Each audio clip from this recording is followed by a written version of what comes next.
हमें लगता है इसमें बच्चे पढ़ के आए होंगे क्यों भाई। रासायनिक संयोग के नियम में किसी को कोई दिक्कत तो नहीं हुई? एक लोग बोलिए, फिर मैं आगे एक नया टॉपिक स्टार्ट करता हूँ। नया टॉपिक स्टार्ट किया जाए फिर। चलिए, तो आज हम लोग रसायन विज्ञान में ही फिजिकल केमिस्ट्री का एक टॉपिक स्टार्ट करने वाले हैं बेटा, और इसका नाम है mole concept. Mole concept chemistry. आवाज क्लियर नहीं आ रही? एक बार देखिए, आ रही है बेटा? आपके नेटवर्क में कोई समस्या हो सकती है, एक बार थोड़ा वेट करिए, आप हो सकता है आवाज क्लियर हो जाए थोड़ी देर में। ये यहाँ तो लगभग क्लियर दिख रहा है। सही कह रहा है, पूरी आप दिख रहा है अब? अच्छा अच्छा, अब बताइए, अब दिख रहा है?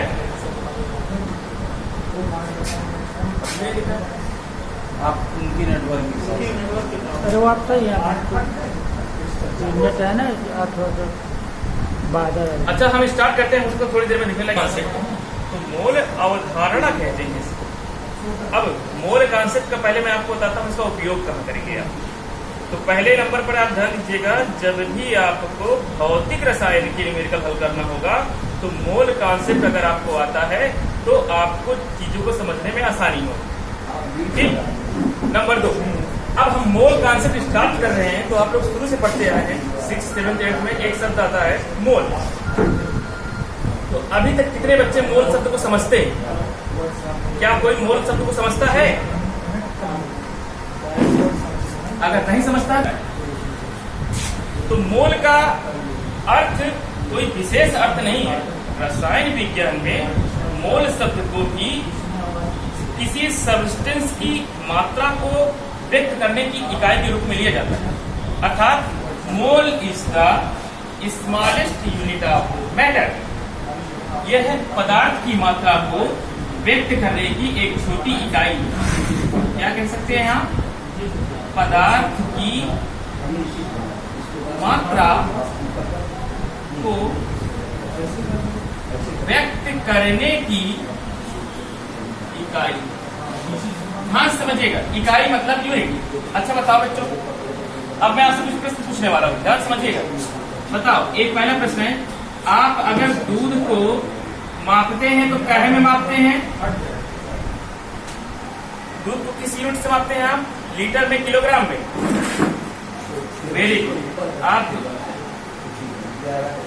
अच्छा, अगर आपसे कहा जाए बताओ 1 लीटर में कितने मिलीलीटर, तो क्या कहते हैं आप?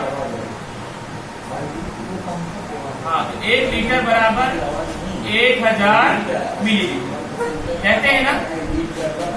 अगर हम कहें बेटा बताओ 1 दर्जन बराबर कितनी संख्या होती है? 1 दर्जन। हाँ, तो 1 दर्जन केले में कितनी? 12। अच्छा अच्छा, कहें 1 दर्जन व्यक्तियों की संख्या तो भी 12। अर्थात दर्जन क्या है? मात्रक है। तो दर्जन का मतलब है एक 12 संख्या को डिनोट करता है। 12 जहां भी होगा हम कहेंगे ये कितना है? 1 दर्जन के बराबर है। समझ रहे हैं? ऐसे ही अगर हम कहें कि अच्छा बताओ क्षेत्रफल को मीटर स्क्वायर में नापते हैं, है ना। आप कहें कि बताओ सर सब्जियां लेने हम किलोग्राम में जाते हैं, तो वैसे ही मोल शब्द को समझना। मोल भी कोई विशेष नहीं है रसायन विज्ञान में, यह भी एक पदार्थ की मात्रा को व्यक्त करने की छोटी सी इकाई है। और जिस प्रकार दर्जन में 12 होता है, वो इसके सेंस में 6.02 इंटू 10⁻23 इतने अगर कण आपके पास हैं तो रसायन विज्ञान में बेटा उसको कह देते हैं ये 1 मोल के बराबर है। तो बताओ अच्छा, अब मोल है क्या? मोल सिर्फ और सिर्फ इतने कणों की संख्या को रसायन विज्ञान में व्यक्त करने की एक इकाई है और कुछ भी नहीं है। समझ गए? तो अब समझिए, अब कहें अगर ये संख्या कितनी बड़ी है भाई, तो अगर इस संख्या की अगर हम बात करें बेटा, तो अगर रसायन विज्ञान से हट के इसकी बात करोगे तो ये संख्या कितनी बड़ी आपको, अगर इसको ओपन करो तो आपको लगभग ये कितने जीरो लग जाएंगे? 1 2 3 4 5 6 7 8 9 10 11 12 मतलब लगभग 21 जीरो लग जाएंगे। सोचिए इतनी बड़ी संख्या को रसायन विज्ञान में, अब इस संख्या को किस इकाई से मापेंगे हमको पता ही नहीं होगा। बताओ अच्छा, किसी को पता है क्या?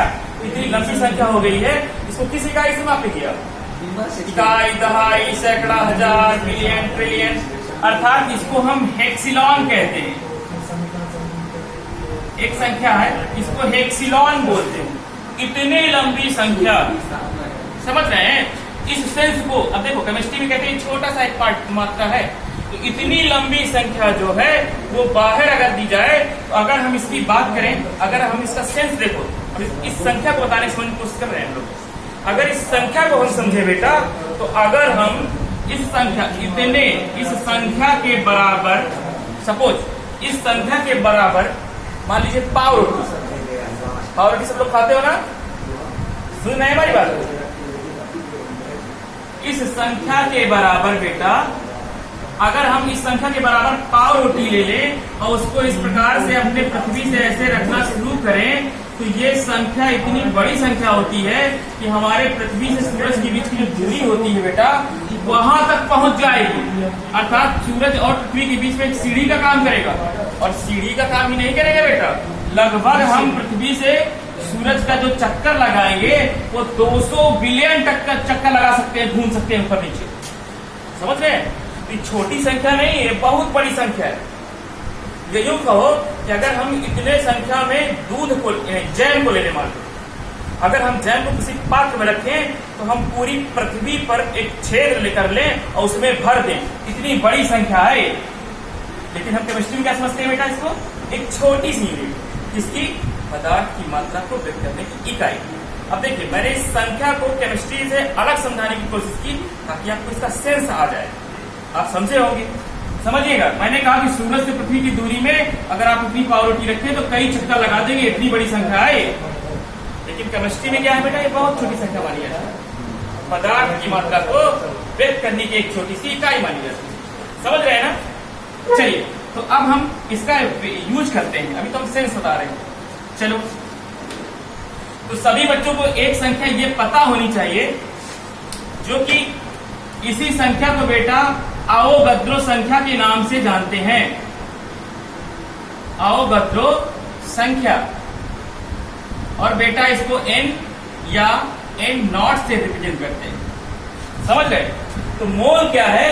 कि सर कुछ नहीं है, ये सिर्फ एक ये संख्या है। जैसे एक दर्जन में 12 इकाई होती है, उसे एक मोल की अगर बात करें कि 1 मोल बराबर क्या होगा, तो 1 मोल बराबर बस इस संख्या को कह दो, सर इतने कण हैं पदार्थ के, तो वो 1 मोल के बराबर होंगे। समझ रहे हैं? तो आप समझिए, हमने आपको इस सेंस को बताने की कोशिश की है। अब इसका एप्लीकेशन क्या होगा उसको समझिए ध्यान से। तो मोल का एप्लीकेशन समझते हैं। सोचिए, हमने कहा पदार्थ का किसी का भी, अब इसका यूज पहले पढ़ेंगे ताकि तब हम उसको समझ पाएंगे। जैसे हमने कहा, चलो आपको बताना है कि 1 मोल अमोनिया में कणों की संख्या कितनी होगी। अब कितने कण होंगे? हमने कहा सर 1 मोल की जब भी बात करेंगे तो ये मोल क्या है, कितनी संख्या को बताता है? आप कहेंगे 6.02 × 10⁻23 कणों को बताता है। अब कहें सर अमोनिया के लिए लिया, हमने कहा चलो बताओ 1 मोल कार्बन डाइऑक्साइड, तो कहेंगे सर मोल का मतलब ये होता है कितना, 6.02 × 10⁻23। अगर हम कहें कि जब भी हम कहें 1 मोल का जब भी नाम ले, तो आप बच्चों इस संख्या को याद कर लेना कि 1 मोल इस संख्या को कहते हैं, इससे समझिए। तो अब एक बात और समझिएगा कि अगर हम किसी भी पदार्थ के 1 मोल को व्यक्त करें, मान लीजिए 1 मोल हाइड्रोजन एटम, तो ये बराबर कितनी संख्या, 6.02 × 10⁻23 हाइड्रोजन एटम, इसके बराबर। और यही संख्या उस पदार्थ के अणुभार के बराबर होगी, अर्थात यही संख्या उस पदार्थ। आप बताओ हाइड्रोजन का, अब कुछ परमाणु भार बचे यार को, जैसे हमने कहा हाइड्रोजन कितना होता है, तो 1H1, जैसे आपके कार्बन तो आपको होता है C12 होता है। जैसे आपसे क्या बताओ सोडियम कितना हो जाएगा बेटा, तो आप कहेंगे सोडियम का परमाणु क्रमांक 11, तो इसका कितना 23 हो जाएगा, है ना। तो ये हमको आना चाहिए, ये हमको आना चाहिए। ठीक है, तो 1 मोल हाइड्रोजन एटम में कितने एटम? इतने। और यही 1 मोल उसके परमाणु भार के भी बराबर होगा, अर्थात कितना ग्राम? हाइड्रोजन का परमाणु भार तो 1 ग्राम होता है, अर्थात 1 ग्राम ऑफ हाइड्रोजन। समझिएगा। अगर हम कहें सर 1 मोल H2 कर दो यहाँ पर, तो कोई बात नहीं, 1 मोल H2, अब H2 एक अणु है, तो 1 मोल H2 या अणु में कितना? अब मोल है तो कितना है? 6.02 इंटू 10⁻23। अब यहाँ बेटा हम अणु लिख देंगे, अर्थात हमको एक बात समझ में आ रही है कि मोल की कोई विशेष इकाई नहीं है, वो जिसको निकालते हैं उसी को हम पीछे लिख देते हैं, कुछ भी हो।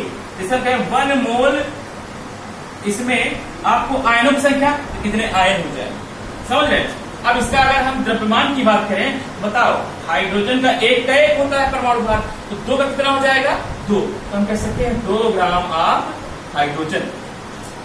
समझ रहे हैं?